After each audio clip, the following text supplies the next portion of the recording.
Let's bring in now Senator Mike Braun, Republican from Indiana. And Senator Braun, I want to play for you a little bit more of Chuck Schumer discussing the setup for this procedural vote tomorrow. Listen to this. It is not a deadline to determine every final detail of the bill.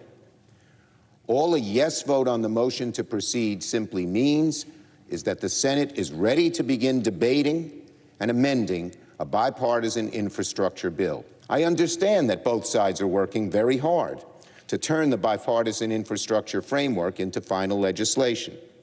And they will continue to have more time to debate, amend, and perfect the bill once the Senate votes to take up this crucial issue. But they have been working on this bipartisan framework for more than a month already, and it's time to begin the debate. So, Senator, if we assume there won't be a final version of this bill ready for you to peruse before tomorrow, do you know how you'll vote on opening debate? And why shouldn't that debate get started while this group continues to work for the details? So not only myself, but I think every other Republican, if there's not clear text, if it's not out there, that's not going to fly tomorrow.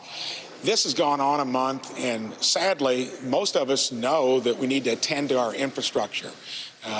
Indiana, Crossroads of America, we did it back in 17, had the hard decisions of how we're going to pay for it. Here, I think Chuck is taking this in a way that he views himself as kind of a political entrepreneur here and getting it done. He knows the things he can bring to bear, and they're also, I think, getting nervous that they burned too much time already. So I think even beyond reading the bill, there's going to be a lot of it in there that does not have the kind of hard pay-fors that many Republicans are looking for. So I'm going to give the benefit of the doubt that it'll come together. But if you can extrapolate from the month it's already taken to think that it's going to just fall in place before the August recess, I've got my doubts. Senator, a lot of Democratic senators think Republican senators, folks like you, were never going to get to yes on this, and that not moving forward is just another delay here on a vote that you're probably going to vote against, on a package, I should say, that you're probably going to vote against anyway. What do you say to that?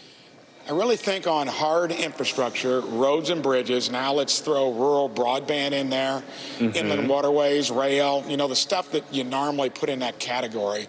And if there's no squishiness in the pay-fors. And I even am a believer that even though it hasn't happened since '93, we raised diesel and gas taxes to pay for it in Indiana. You ought to be charging electric vehicles some amount for using the road, especially if we're going to have more of them on the road. Public-private partnerships, those are hard pay-fors. And I still think it can come together, but we avoid hard pay-fors here on almost everything we do.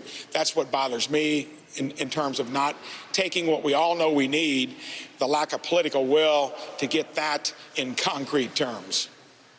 Well, Democrats, I think, would say when you put red lines around raising taxes, that makes it harder to come up with some of those pay-fors. But I want to ask you about what we're seeing right now with COVID. You were in that Help Committee meeting earlier today. What did you make of those administration doctors really pushing for people to go out and get vaccinated? Only about half of all Hoosiers are fully vaccinated.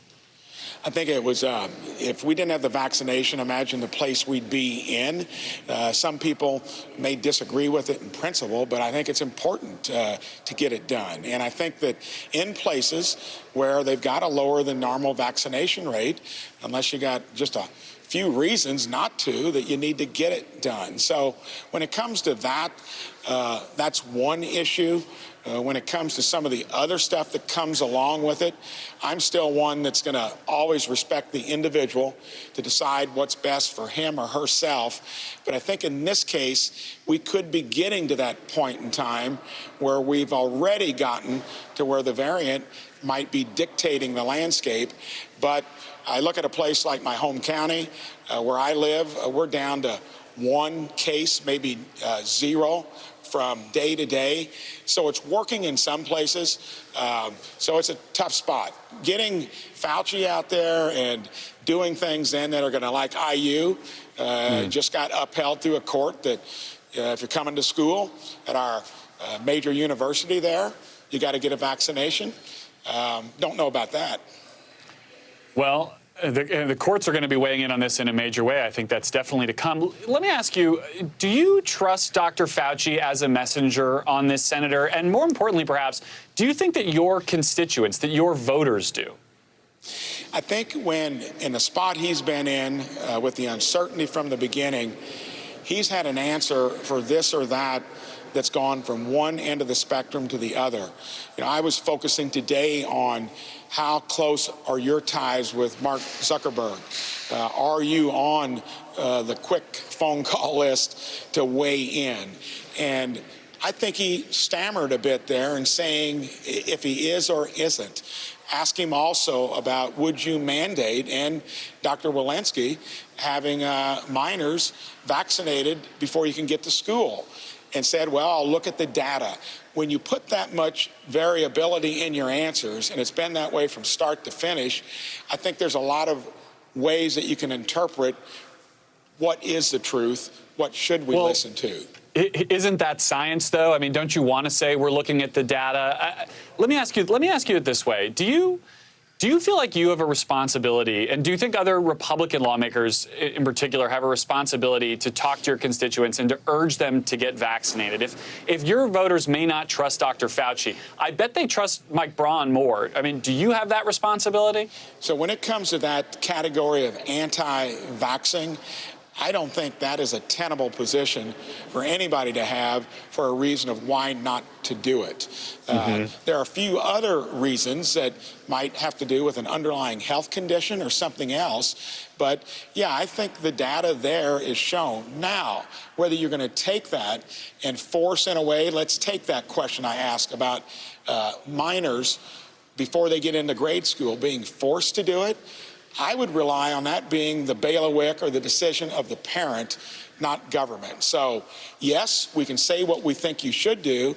I'm not going to be one for forcing it because it comes down to individual responsibility. In the case of that, parental decision. So, a little different on how you go about it.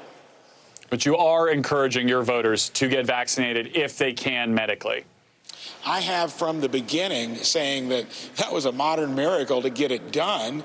But then when it comes to what government's going to do to force any one individual, I'm not going to be there because it boils down to that individual making the decision.